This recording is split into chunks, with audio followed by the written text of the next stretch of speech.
Hey, welcome everybody to the stream. How does my audio sound today?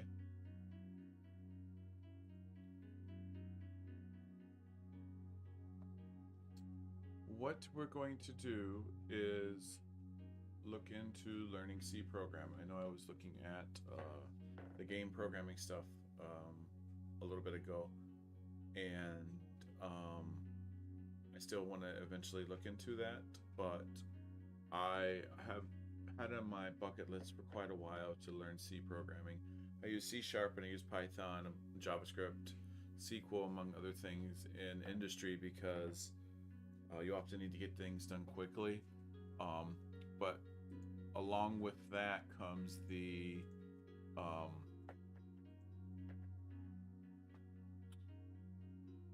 abstraction away from the lower level of how everything's working, and I want to understand that stuff. So I'm going to look at C programming. So we have this GitHub repository called Free Programming Books, and you can filter them by programming language, and then you could go down to the C programming language, and there's a lot of different sites that can teach you C programming. The one that I wanted to take a look at going through maybe over the next, I don't know, 10, 12 streams, we'll see how far we get on each one, is Introduction to C Programming Language and Data Structures on the Code Ahoy site. Now, this is a book that has been adapted from a book in the Creative Commons attribute share alike. So with that license, you are allowed to share it for distribution, to remix, as long as there is no monetization from it. And this is just for my own kind of journal of programming learning. So I'm okay sending this, and I am claiming that I am not breaking any copyright as I'm using a Creative Commons share alike 4.0 license. So I'll probably say that each time just to get that out of the way. So with further ado, let's dive into C programming. I kind of want to get rid of this sidebar here. Let's see if we go to immersive reader. Yeah. Okay, yeah, but it kind of doesn't block it. If I go bigger, does it go away? No, it doesn't go away at all. Huh. Okay. So we're gonna have this sidebar here, unfortunately. That's fine.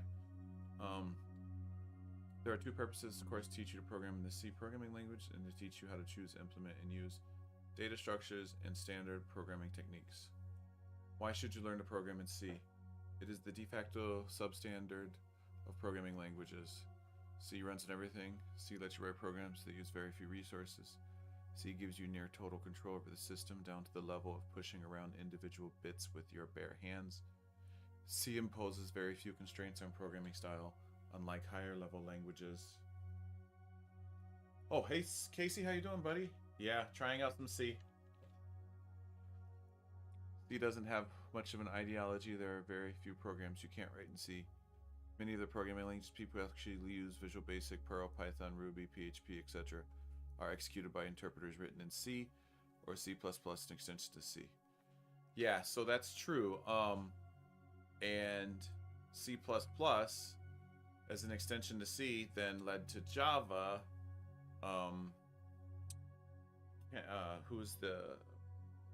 What's the Java creator's name? I don't remember his name right now. Let's look that up right now. I'm gonna kick myself when I don't. James Gosling. When he created Java, he said that he was doing that to fix some of the problems with C++. And then Microsoft looked at Java and then created the Common Language Runtime and C# and all of the .NET ecosystem that eventually has ballooned into .NET Core and .NET 6 framework, .NET 7, .NET 8 coming out. And that's what I use on a day-to-day instance. But all of these languages, if you look over here, all of these languages are what's called curly brace languages, and I think C was one of the first ones. to do those curly braces, among other things. Oh, you will learn discipline. I like discipline. Oh, I know you love C++. You know what I think the best language is now? I program a lot of stuff in Python, and I'm not gonna say it's the best language, but for some data analytics things that need to be done very quickly, I find that Python gets the job done quite often. C makes it easy to shoot yourself in the foot. You can learn to avoid this by being careful about where you point it. Pain is a powerful teacher of caution. Isn't that true? Pain, and I think when they're saying pain here, they're talking about compiler errors, semantic errors, runtime errors. Generally, there's 3 times when we're talking about programming, even out of C programming, there's 3 types of errors in programming, right? You have syntactical errors, which is essentially saying you didn't use the right constructs in building your sentence, if we put it to the English language. And then you have semantic errors.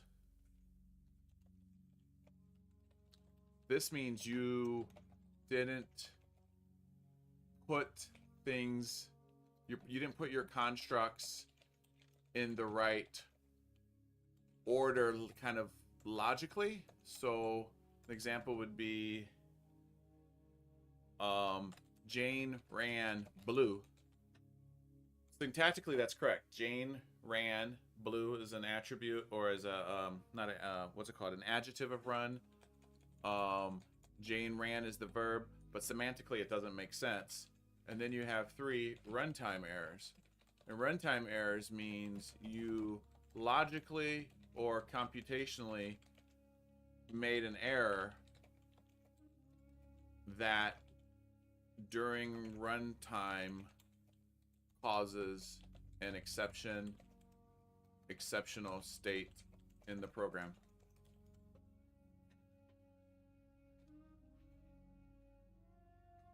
On the other hand, there are many reasons why you might not want to learn C later in life. Why in later in life? It's missing a lot of features of modern programming languages, including a garbage collector. Minimal programmer protection features like array bounds checking or a strong type system. Non-trivia built-in data structures. Language support for exceptions, namespaces, object-oriented programming. For most problems where minimizing programming time and maximizing robustness are more important than minimizing runtime, other languages are a better choice, but for this course we'll be using C. Yeah, exactly. So, would I use C in my day-to-day job? Probably not.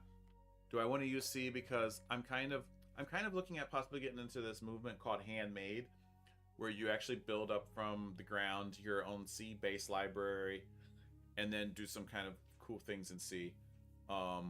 That's kind of where I want to go. Maybe eventually then jump into some like assembly stuff or get back into like the functional stuff I've been doing. Aha, linker errors, the ones that make you want to throw your computer out of the window. Oh, well, I mean, I get those kind of errors when I am not using C. So I had an error in Azure Data Factory a few days ago that was caused by using the REST activity in an Azure data flow. And I was calling an external endpoint. I had tested it in both Postman. I had written a script in VS Code using the REST extension. It was part of my Python script, and everything was working well. And when I would connect it in the REST client as a post send in Azure Data Factory, it was completely failing, and it would fail for some arbitrary, like, was expecting a certain type after the colon, and they listed every single type possible. And it ended up being that there was a bug in Azure Data Factory that if you clicked that you wanted to preview the REST, it would crash. But if you unclicked it, it still previewed the REST request, and it worked. And it took me like 4 hours. It was the most annoying thing. I understand that why we're using Azure Data Factory for like our ETL processes, but I feel like sometimes the fact that when you're using Azure or using a cloud computing service like that, you're tied into the vendor lock-in of whenever they update, it automatically updates your stuff. So that, as Casey said, a situation that made me want to throw my computer out the window.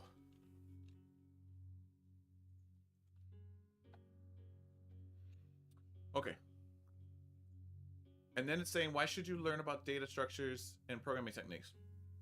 For small programs, you don't need much in the way of data structures, but as soon as you're representing reasonably complicated data, you need some place to store it. Thinking about how you want to store and organize data can be a good framework for organizing the rest of your program. Many programming environments will give you a rich collection of built-in data structures as part of their standard library. C does not. Unless you use third-party libraries, any data structure you want in C, you will have to build yourself. For most data structures, this will require an understanding of pointers and storage allocation, mechanisms often hidden in other languages. Understanding these concepts will give you a deeper understanding of how computers actually work, and will both let you function in a minimalist environment where you don't have a lot of support and let you understand what more convenient environments are doing under their abstraction barriers. The same applies to the various programming techniques we will discuss in this course. While some of the issues that come up are specific to C and similar low-level languages, particular issues involving disciplined management of storage,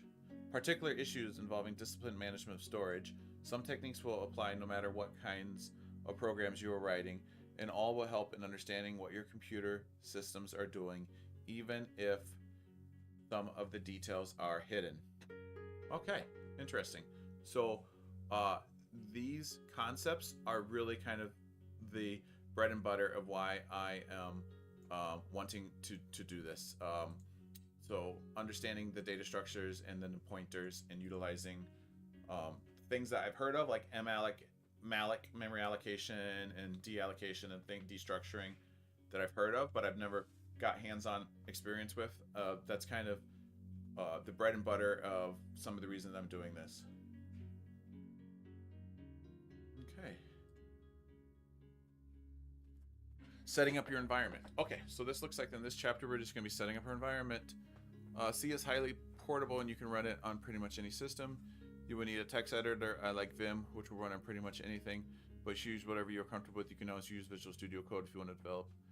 You also need a C compiler that can handle at least C99. Ideally, you'll have an environment that looks enough like Linux, but you can also run other command line tools like GDB, make, and possibly Git. How you get this depends on your underlying OS. So let me see if I do have GCC in here. Let's do GCC minus V. Yep. I do have GCC. Okay. But do I have GDB make? And let's just do terminal. Term. Let's see. Do I have GDB? Yep. Do I have? I know I have make. And do I have Git? I know I have Git here. Yep. Okay. Cool. So we'll go back to.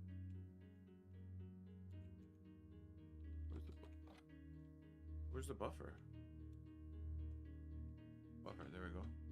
Messages. Nope. Scratch. Okay. So we can probably skip through most of this. If I would recommend if you're installing it on your own system, you do Linux, light work. So you got to do everything yourself here. You do have to do not everything yourself. But you have to do a lot more than you would use in, even though this is considered a high-level language, C is, it's more of like a middle-level language because you do have to do a little bit more than you would in your languages that run on a virtual runtime, like C# being the CLR, and Java being the Java Virtual Machine, Python being the CPython implementation of Python. Of course, JavaScript runs on the V8 engine. Okay, how to compile. The basic steps: creating the program, using the take. The program should have a minimum. Okay, so let's just create this program real quick here. So nope, that's not what I wanted.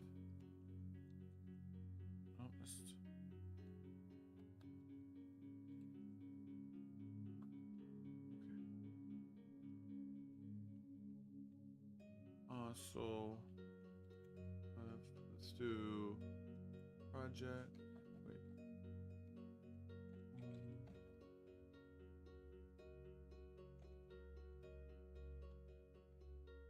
Let's see, Kitty code. Your projects? No. We'll do projects. We'll do C learning. C. We'll just do C.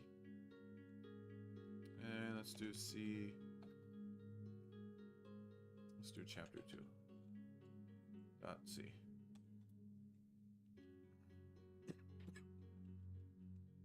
Make directory. Okay. So here's the C. So let's do, we got to include the, I know this is called this stands for standard input out H.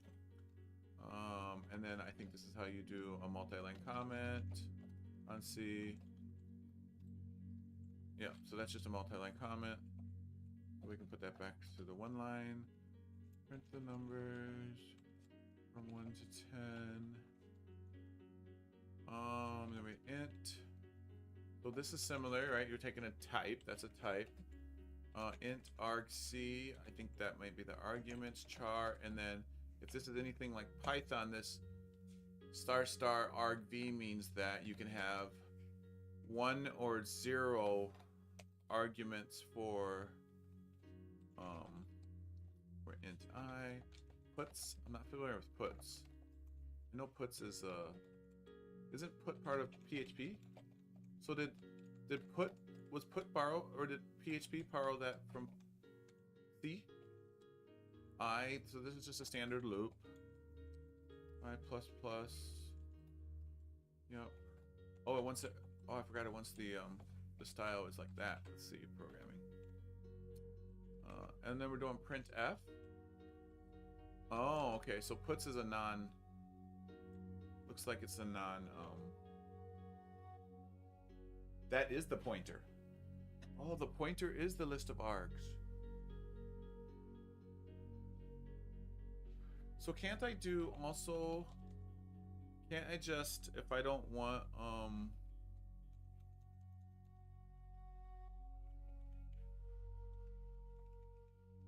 can't I do that if I don't, because I'm not going to be using the pointer in here. Can't I just do that? I heard that if you put void in, then you're saying you don't want any arguments, and I'm not using them. So why would I, if I'm not going to use them for right now, don't necessarily need them. Return 0. So is 0 a, that must be like a success. Okay. So this is int void main. Guess for style we'll do that. I think with Emacs you can, oops, you can like format everything by doing tab. Oh, it already did it. Okay. So let's do meta word. Okay. Depends on the compiler. I think this compiler is, it's at least C99. This GCC version, well, I was just looking at it. Is that buffer still open? Yeah. Oh, it's closed. Buffer's closed. Okay, let's kill the buffer then. Let's open another one. Perm. Okay. So GCC minus V. GCC version 9.4.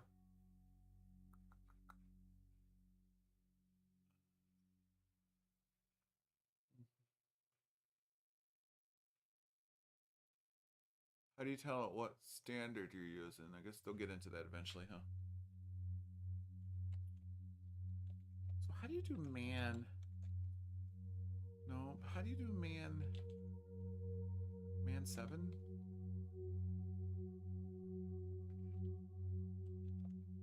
So you just do SDI like that? Ah, okay. So is this going to be my 7th page of the manual?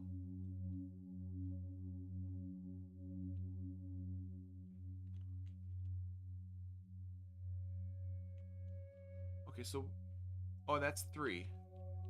So in his 3, I don't remember, his manual pages, section 3, you don't even need the void. Oh. But if you don't put the void in there, does that mean it can handle as many...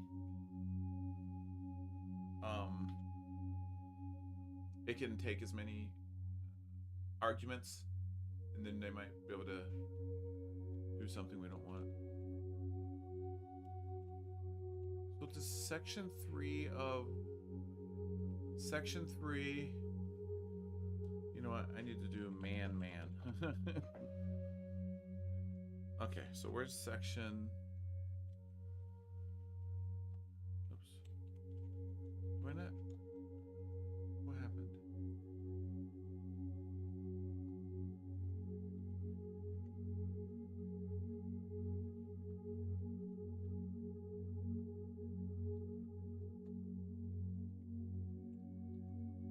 I accidentally pressed Control Z. Oh man, that's the only thing I dislike about Windows subsystem for Linux is if you press Control Z, there's no way to get back your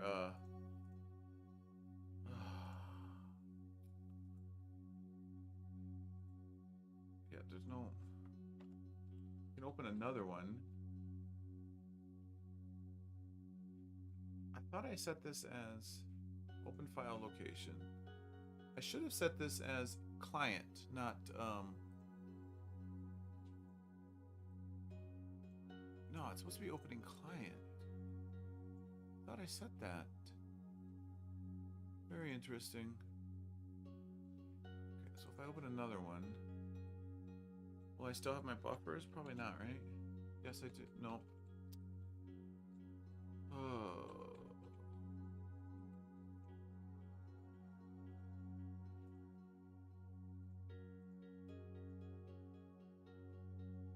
That's what I'm saying. That's what I hate about... Oh, save this.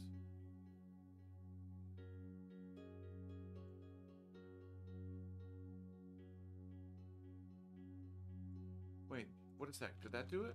No. Still term... It's...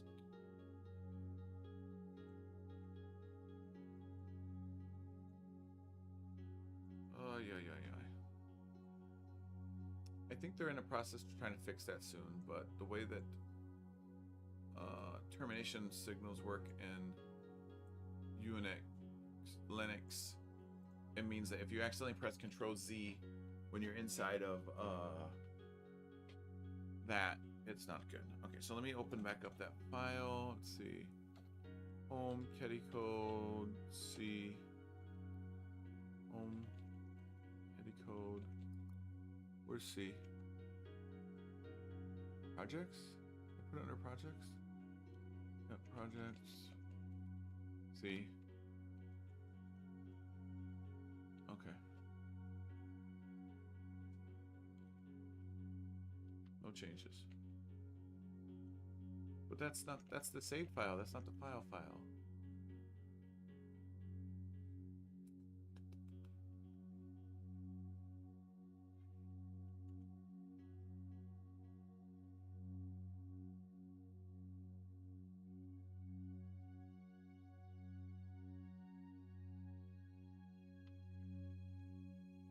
Save as.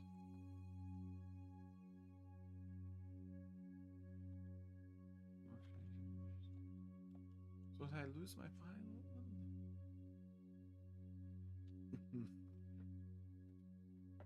What?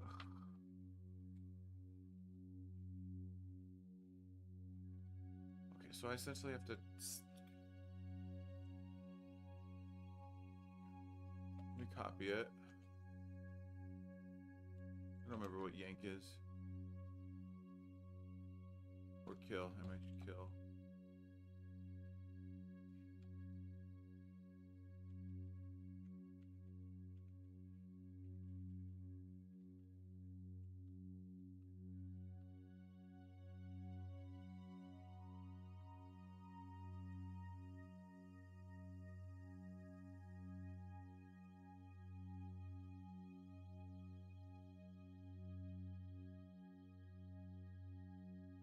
Copy to buffer. Chapter 2. Let's see.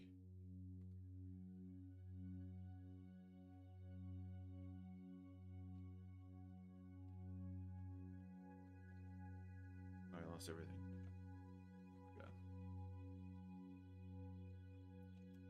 This is fun. Kill ring is empty. Oh man.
Okay.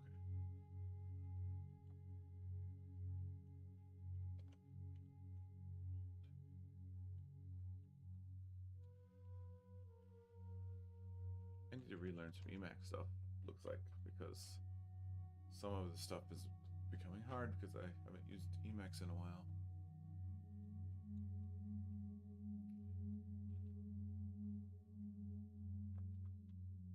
All of this because I pressed Control Z.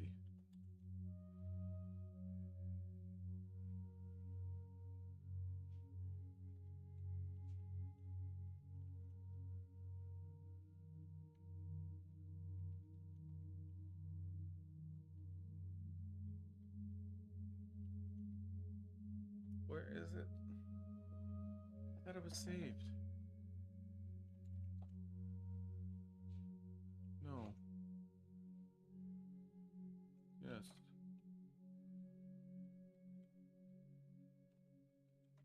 Maybe it'll work now.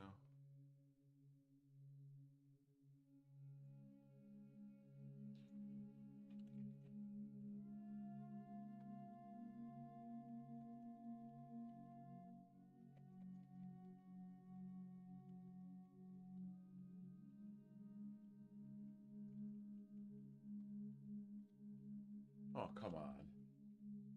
What?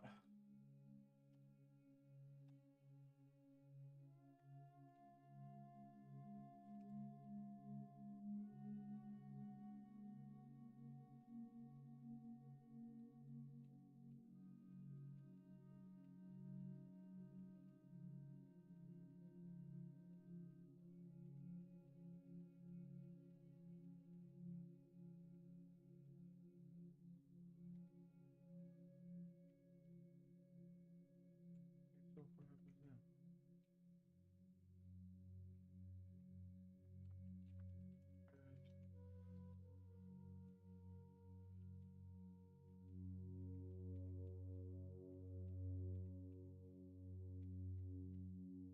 Mark executable, jump.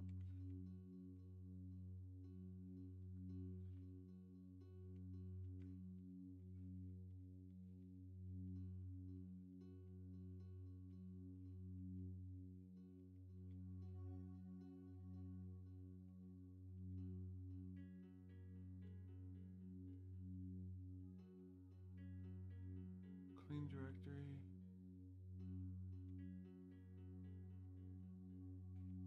Do load L.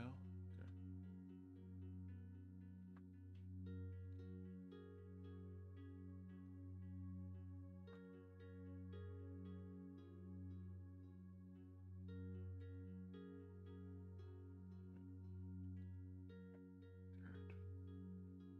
Delete window.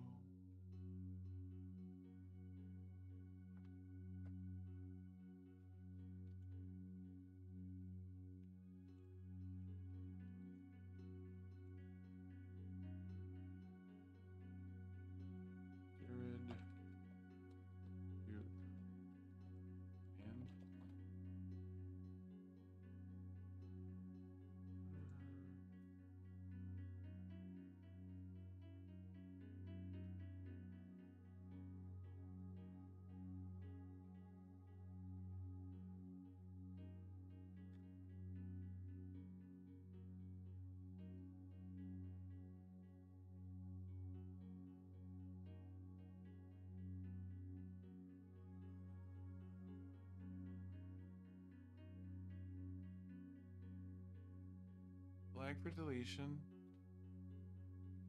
flag all backup files, and then how do I delete then? Flag various. Oh, X. Okay.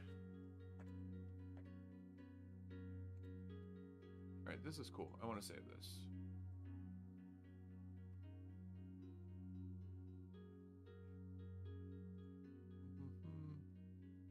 Programming. Got it. Now it's over here. Evernote.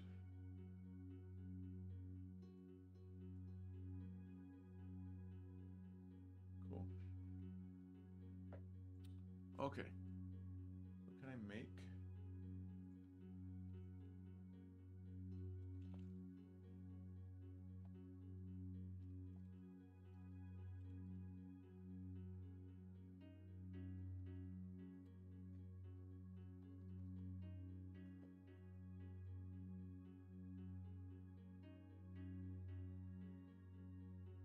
Okay, so let's do file, touch, let's see, right.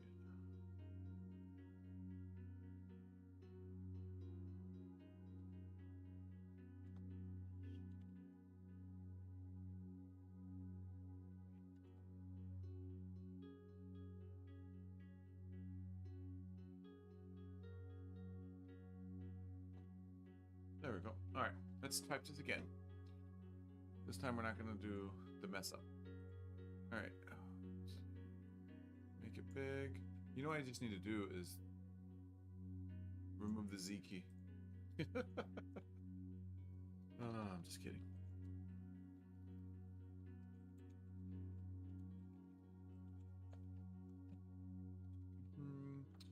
We'll have our comment here, print the numbers, 1 to 10, int, main, void, int, I. So what happens to an uninitialized variable though? That's something I want to know. Something I want to know. Now I will count from 1 to 10. And then for I equals 1, I is less than or equal to 10. I plus plus. We are going to print f %d.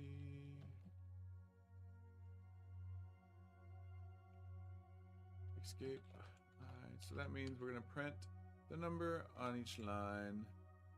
Then we'll finalize it and we'll return 0. Should be a non-error. Okay, let's save this time. Okay, saved it. Alright, here's what happens when I compile and run it. So let's compile then. Compile.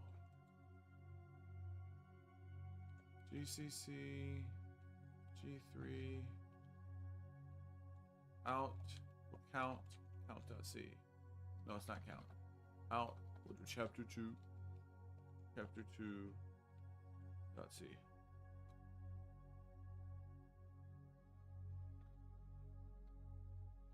What?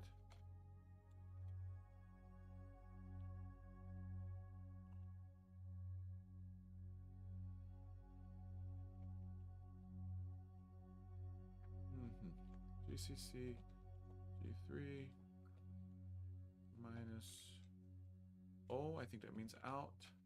We'll call it chapter 2, and it's from chapter 2.c. Compilation finished. All right.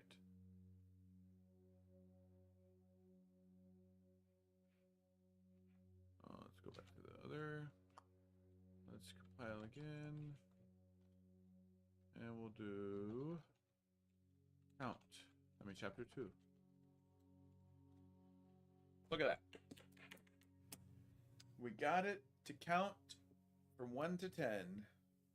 Yay! Yay! Okay. The first line is the command to compile the program. $sign is my prompt, which is printed by the system. So I used the compilation mode in Emacs.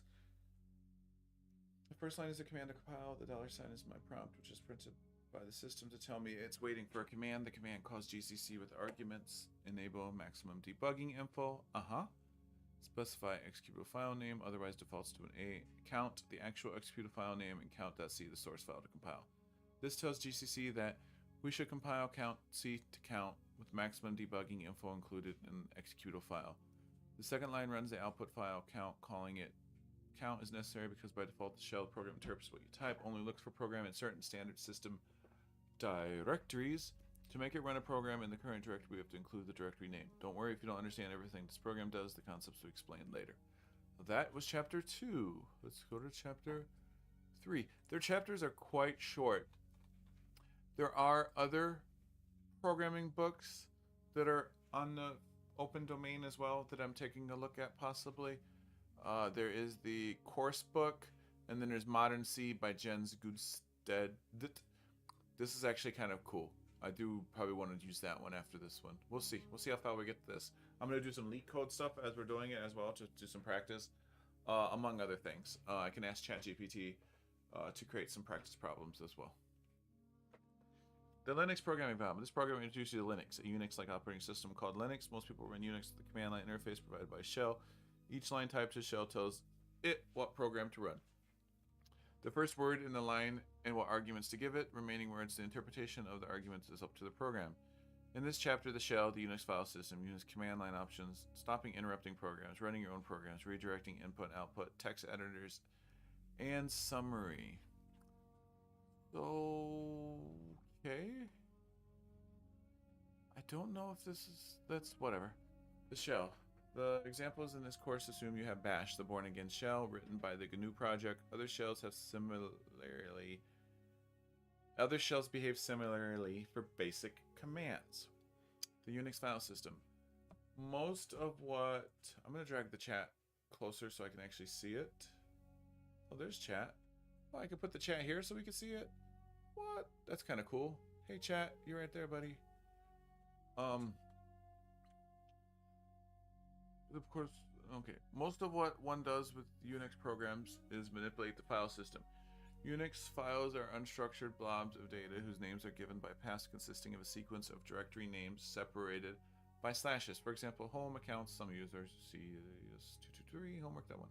And anytime you're in a current working directory, type pwd to find out what it is and cd new directory to change it. Oh, that chat went away. That's interesting. Bye-bye, chat. Okay, that brings chat back. I'm gonna go... let's just put it here then. Okay. Anytime you're currently working, type pwd. Okay, so let's just play around with that, I guess. So we do have terminal program in Emacs. So this is Emacs running Bash as well. So we type pwd, there's our print working directory. Anytime you're in current work directory, you can type pwd, find out what is it, cd new directory to change it. You can specify a file below the current by giving just special directory names. Blank can also be used to refer to the current directory. So, and command man program will show you online documentation. Let's do man again because I wanted to see man, but I wanted to search this time. I can't search.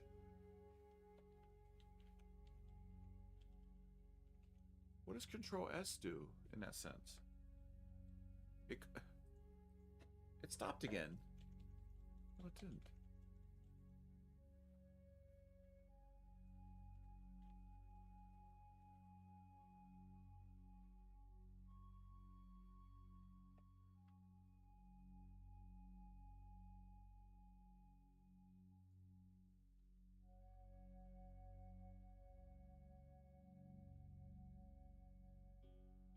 Yeah, section. That's what I'm saying. Sections. Man is the system's manual. Each page argument given man is normally the name of the program utility. The manual page associated with each is then found and displayed. A section, if provided, will direct man to look only in that section. The default section is to search in all of the available following a predefined order. See defaults. And to show only the first page found, even if page exists in several sections. table below shows the section numbers of the manual followed by the types of pages they contain. Yes, okay. Executed programs. So man 1. System calls, library calls, special files, file formats, games, miscellaneouses.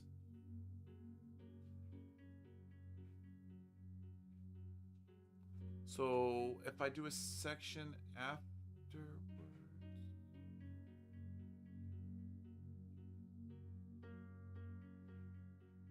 so let's quit it.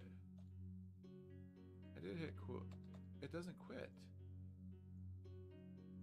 I don't understand at all.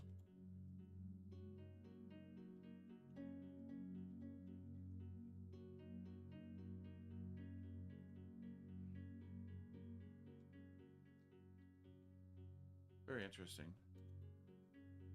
And if I go back to this one, it's working. But why doesn't that term work? So if I go to the other one, now I'm just stuck. I can't quit, I can't do anything. Can't even go to the other. Okay, I'm not using term anymore. Not with Windows Subsystem. It seems like it doesn't be working.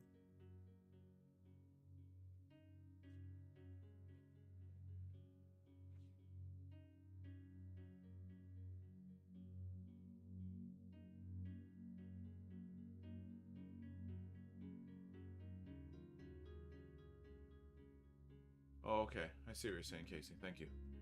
Oh man. Okay, so let's just kill the terminal because it's not working. I do have terminal, the Windows terminal application, which is kind of cool. So, and I can use Ubuntu from there. PWD, same thing. So I could do man, and then this one works as it's supposed to. And can I search for this one? Did I just freeze it again? What does Control S do?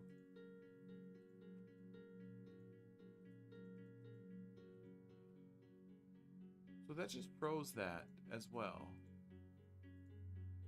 What does Control S do when I'm in a terminal? Let us find out.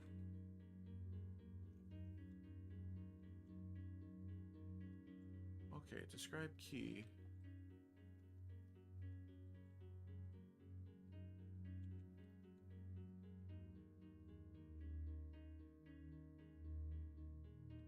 Also, the terminal doesn't.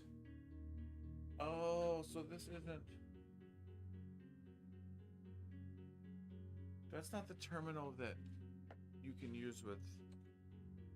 Oh. I can't even get out of it. Okay, so that's not the terminal that you're supposed to use with. What is the one? What's. Is it E-term? X-term?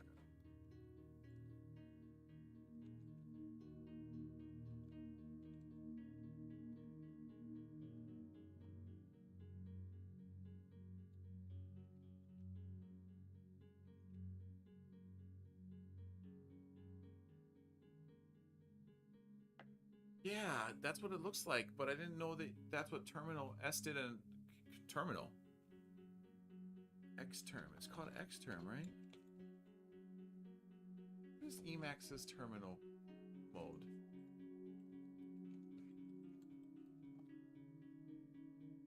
Seriously, Control Q unfreezes it? For real?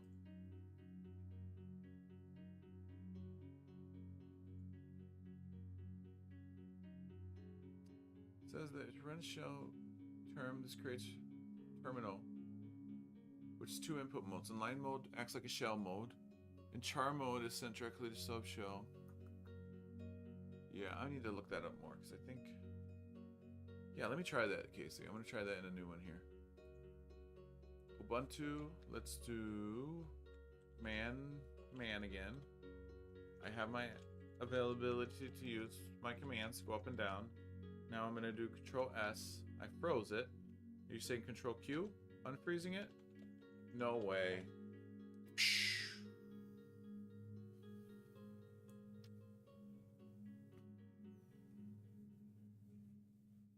Cool. That's cool. That doesn't get around my Control Z issue though, but that's cool. Okay. That's awesome. All right. So now if I would have searched, so how do you, is it Control R then? No. That, how do you, is that how you search? I can't remember. Yes. It's just like a regex. So you can do, so I could do probably like, let's see, search. So I could do SE star. Yeah. Oh man. Stack Overflow to the rescue. Are you using ChatGPT or like Bing Enterprise at all? Have you guys started using that where you're at? But so what, man? 7? No. From section 7, eternally, what manual page do you want from section 7? For example, try man.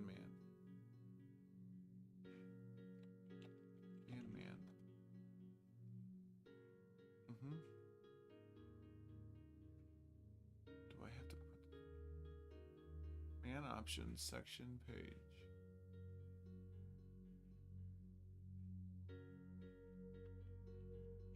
Yeah, I have +2.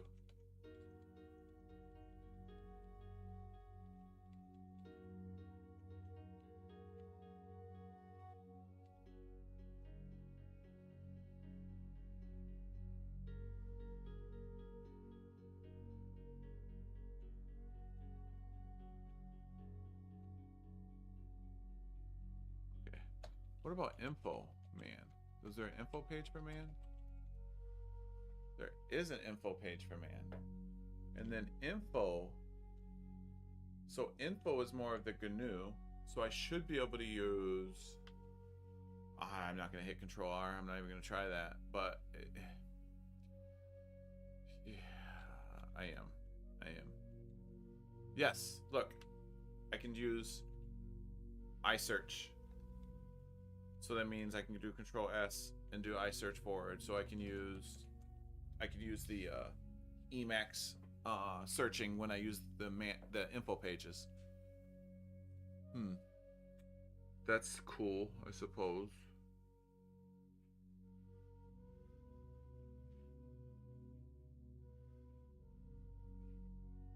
So can I get to a section though with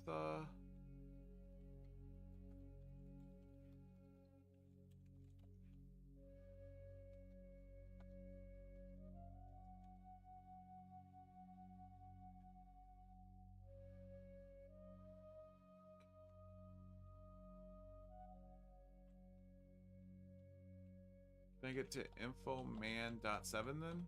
No. Info man.7. Yes. Okay. This is making it a little bit better. I can use info, and then info still allows me to use Emacs stuff. I can go forward, down, I can rewrite. Okay.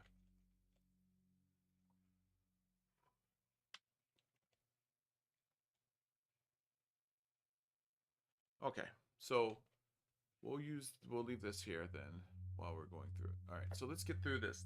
Man, ls, yeah, make directory, remove directory, cd, print working directory, move, copy, rm, chmod, yeah. Stopping and interrupting programs. Here you go.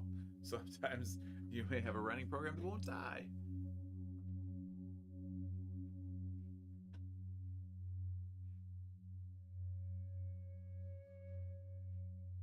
There are various control key combinations you can type in a terminal window to interrupt or stop a running program. I wonder if freezing the screen, if you have like a long running process or something, does it freeze all the processes in the screen or just freeze the screen?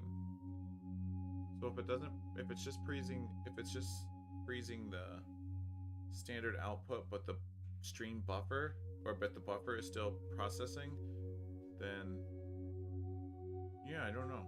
It's a good question. Interrupt. Many processes, including any program you write, unless it's Control C is the interrupt. Control Z. Will die instantly when you do this. Some won't. Some won't. Control C, suspend a process. This will leave a stop process lying around. Type jobs to list all your stop processes. FG to restart the last process. Or FG %1 to start process. BG to keep running the stop process in the background. Kill to attempt to end the process politely. So that's where the error is. So like if we're here, so everything's saved here, right? So let's just make sure it's saved. Yeah, it's saved. Let's just make sure that's the only window. And then we'll escape out of here. We'll go to the other window. Other window. Other window. Other window.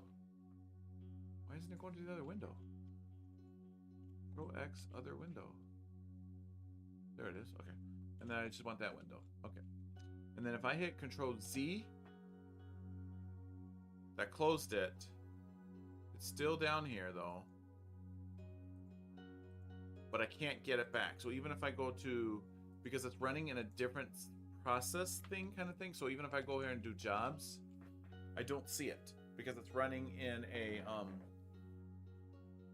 Microsoft talked about it when they were talking about like how the Windows subsystem for WSLG works. It spawns up a new kind of like VM under the hood for each and every time that you have a GUI application open under Linux.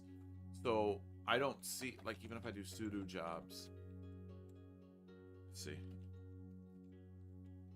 unless they fixed this recently, jobs isn't found. Isn't it jobs? I thought it was jobs. Yeah. I can type FG. Nothing. There's nothing. So there's no way, because this is frozen now. This window's frozen. What you can do is if you try to close it, it's going to ask you if you want to save them. So the process is still kind of like running, but there's no way really to get out of that once you hit Control Z inside of a GUI GUI app like that. Like even if I do like gedit, do we have gedit installed? No. Do I have no, not gedit. What would be xclock? I'd have to see what's installed. Let me see.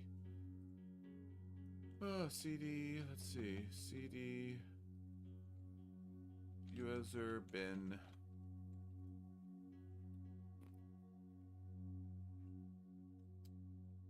grep clock. Nope.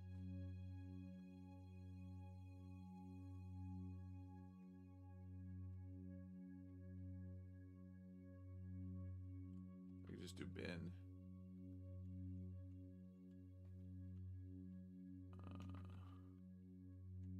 I guess bin would be good enough.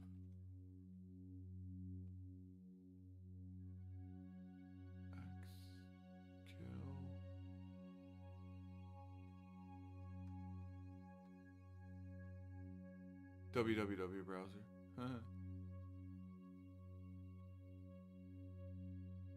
Bim.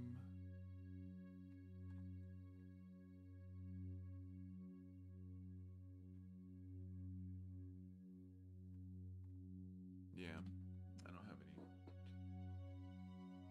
Just GTK applications only. Emacs on this installation.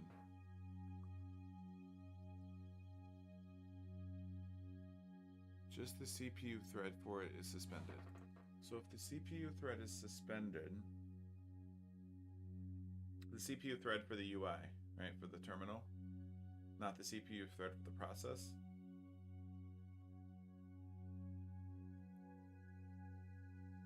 Were you talking about for Control Q or Control Z?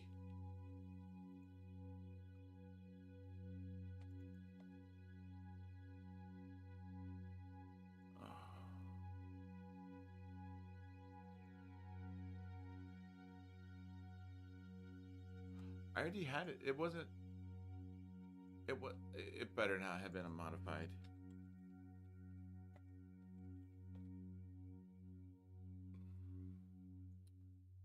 Let's see.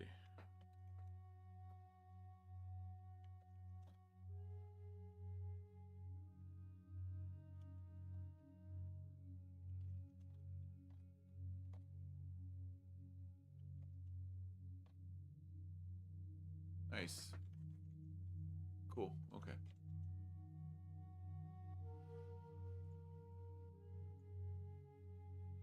All right. So Control D, send end of file to the process.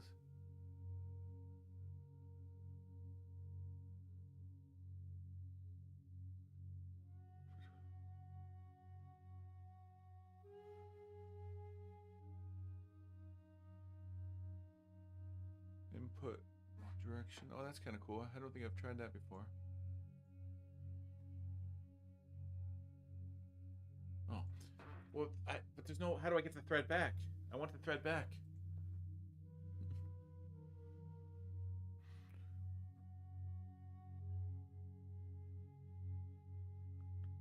Mostly useful if Control Z, don't work. Yeah, well.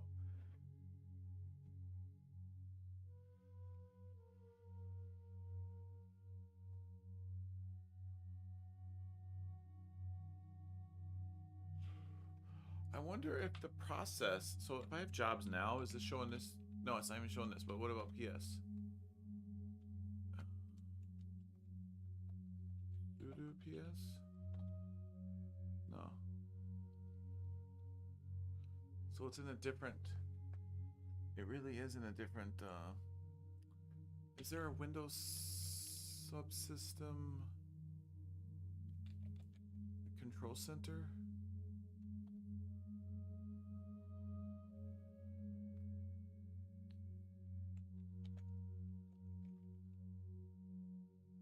Yeah, no. Some programs take input from standard input. If you are doing a lot of testing, you will quickly become tired of typing test input. You can tell the shell to redirect standard input from a file by putting the file name after a symbol, like this. A blank symbol is used to redirect standard output. So, okay, so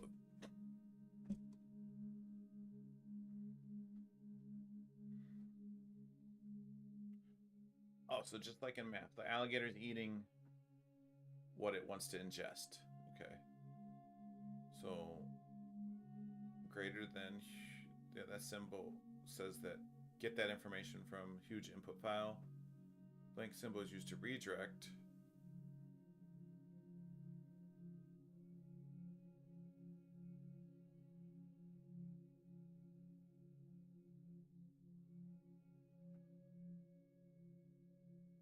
Yeah, input, output. That goes into count, that goes into, okay, that makes sense.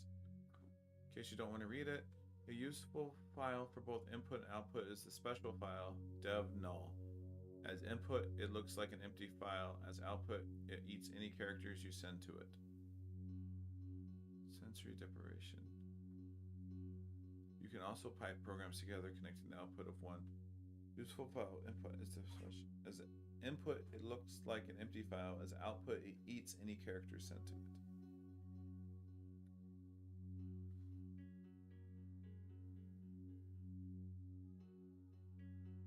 How is that useful? You can also pipe programs together connecting the output of one to the input of the next. Excuse me. Good programs to put at the end of a pipe are head, eats all but the first 10 lines. Tail eats all but the last 10 lines. More lets you page through the output by hitting the space bar. And T shows you the output but also saves a copy to a file. A typical command might be something like spew, pipe more, or slow but boring. Pipe T boring output. Pipes can consist of a long train of programs, each of which process the output of the previous one and supplies the input to the next. Okay, so seriously? So I can easily write to a file? Oh yeah, shout and send. So I can essentially go to project. Isn't projects here, and then I could do. Well, let's do man T or info T first. Info T. T command copy standard input standard T option file. Okay, the file. Okay, so I could do chapter 2, and then I could say T out.txt. No, seriously. And then I could just read the out.txt. Ah, I might actually start using C for some.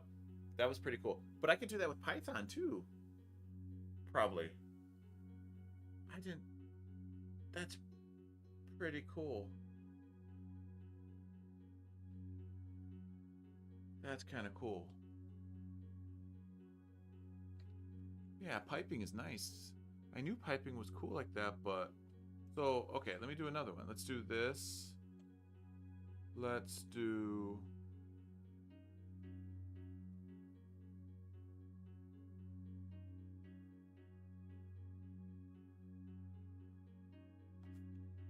Can I then grep it and find 10? No. Yes! No way! So I took it, I outputted it to a text file, and then I also found the 10. So then is the text still... Oh. Yeah. Oh, I need to do less. Yeah, it's still there. So let me RM out. Then do this. Okay. And then less out. Yes, that's kind of cool.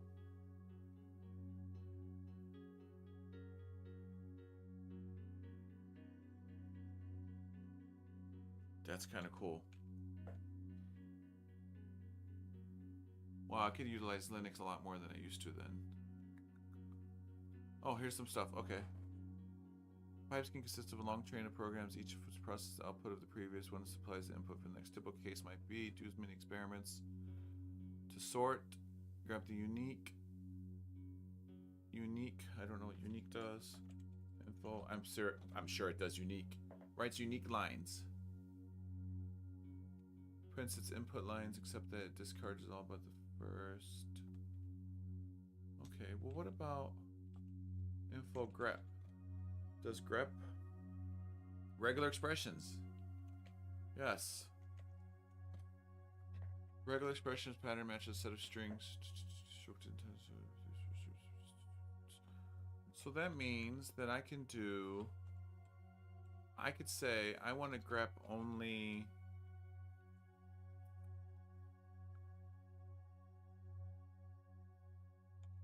Zero to 9, and it must be 2 characters, right? Nope, that didn't work. Do I have to do an R or something? Minus R? Do I have to put it like in regular expression syntax like that?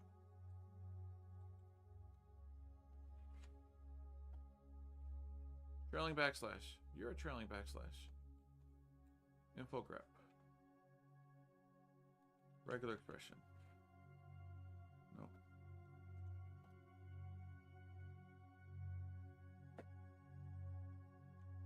Fundamental structure.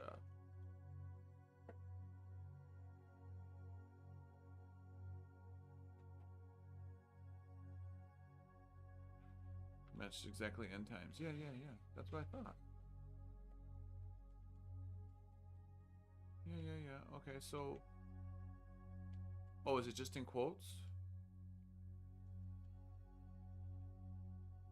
Wait, I don't...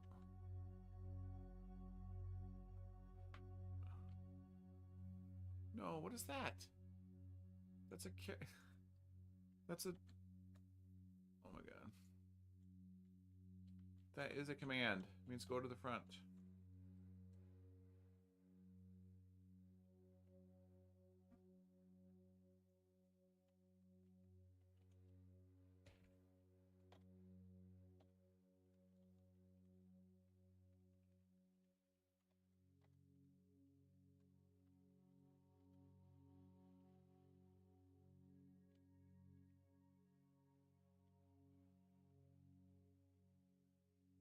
Command line options, yeah. Matching control, there we go. Patterns, E. E, and then patterns.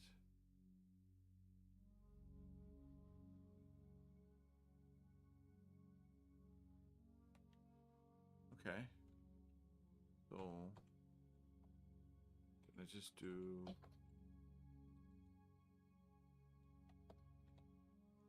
minus E. That should work then? Nope.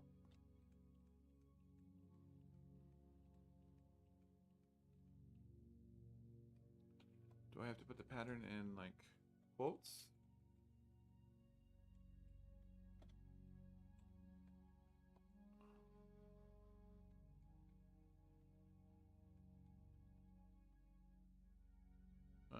Whatever. I'll look into cracking a little bit. Practice some more. Pipes, we also can turn programs.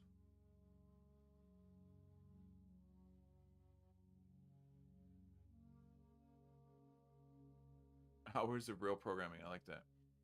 To write programs, you need to use a text editor. Stuff about C provide. Emacs and V have been two. Yeah, my favorite Emacs commands. Get help. Undo. Save changes. Edit a different file. Quit out. Go one back. Second. Yeah. Delete the rest of the line. Yank. Get back what you just deleted. Tab. Reindent the current line. Compile.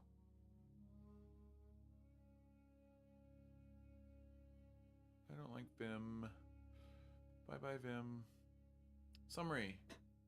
In this chapter, we introduced Linux, the best shell, important shell commands, and a couple of very popular text editors. In the next chapter, we'll go through how to compile and debug C programs. Excellent. So chapter 4 is where we will pick up on the next stream. I'm going to do some more looking at double quotes. Wait, hold on. Let me try. Double quotes. Double quotes. No, see.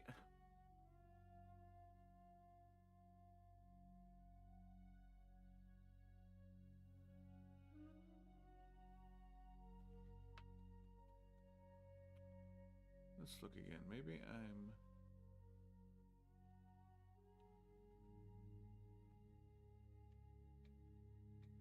invoking...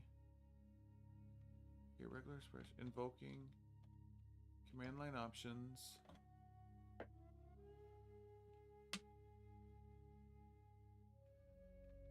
Matching control... No, it was not necessarily that. It says...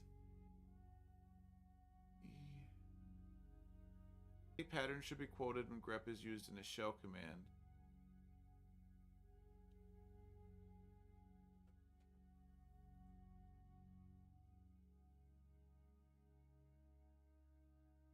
Let's see if I might just not even be on the right ballpark with how to oops. Oh shoot. With how to call the command. Let me just take out the qualifier. Okay. So it's my qualifier that wasn't working. But why not? It should be 0 to 9. Did I not group it correctly? It's not supposed to be in here, right? No. No, that would be 0 to 9 2 times. So we know it works because we saw, so like if I do 7 or 3, that worked. So something about the quantifier didn't work. 0 to 9 should be, I do this every day. If I do star, right after that, that'll be all of them. If I do 1, it'll be everything but the 10. No. No, I mean, sorry, not the... I mean, if I do 1 like this, it should be everything but the 10. And it's nothing. So, somehow, not doing the qualifier correctly. So let's go to regular expressions. Fundamental structure. Yeah, that's what so a previous token would be a 1 and 0. 2 times. Exactly n times, yeah. The preceding item is matched exactly n times.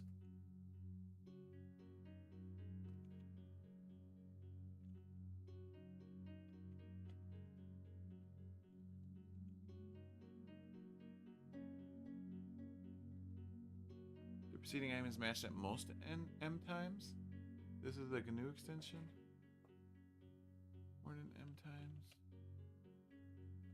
The entire regular expression. Didn't I do that though? Isn't that literally what this is? 2? Or do I have to do 0 to 9?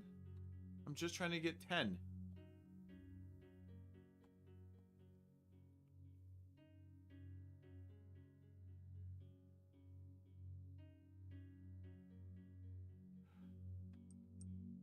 Is it because...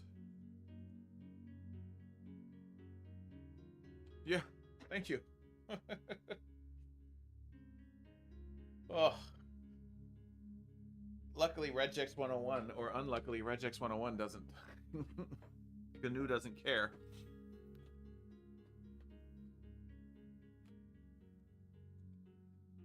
Yeah, I think you're right. Okay. On that, I'm going to end the stream. I got to get to bed. I got to be up at 6 o'clock in the morning for a meeting on ETL stuff. Thanks for chatting, man. It's nice catching up with you. And those that joined, thanks for watching. We'll continue with Chapter 4 on the next stream. Like I said, I'm just learning C. It's more of just a learning environment for me, but if you find it useful, then that's good too. All right, I'll talk to everybody later. Bye-bye.